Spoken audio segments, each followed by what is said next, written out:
ISL സീസണിന്റെ അവസാനത്തെ ഗെയിമാണ് Hyderabad versus Kerala Blasters March 12 നടക്കുന്ന ആ മത്സരം. അതെല്ലാം കൊണ്ടും ഏറ്റവും നിർണായകമായി അന്നത്തെ മത്സര ദിവസം മാറുമെന്ന് എന്റെ മനസ്സ് എന്നോട് പറയുന്നുണ്ട്. അതങ്ങനെ സംഭവിക്കട്ടെ. അന്ന് ഹൈദരാബാദിനെതിരെ അവിടെ പോയി ജയിക്കാൻ സാധിച്ചാൽ സ്ട്രൈറ്റ് അവേ അവിടെ നിന്ന് നേരെ പ്ലേ ഓഫ് ക്വാളിഫൈ അങ്ങനെ വരാൻ സാധ്യതയുണ്ട്. തള്ളിക്കളയാൻ പറ്റില്ല. അങ്ങനെയാണ് സാധ്യതകൾ.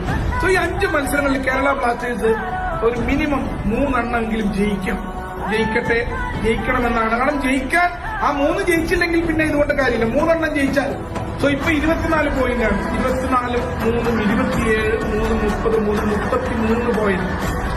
ഒരെണ്ണം കൂടി ജയിച്ചാലോ 5ൽ 4 എണ്ണം ജയിക്കുമെന്നുള്ള സ്വപ്നം കാണാൻ പ്രത്യേകിച്ച് ടാക്സ് ഒന്നും കൊടുക്കേണ്ടത്. അതുകൊണ്ട് 5ൽ 4 ജയിക്കുമെന്ന് കരുതിയാൽ 36 പോയിന്റിലേക്ക് വരും. Correct 36 point.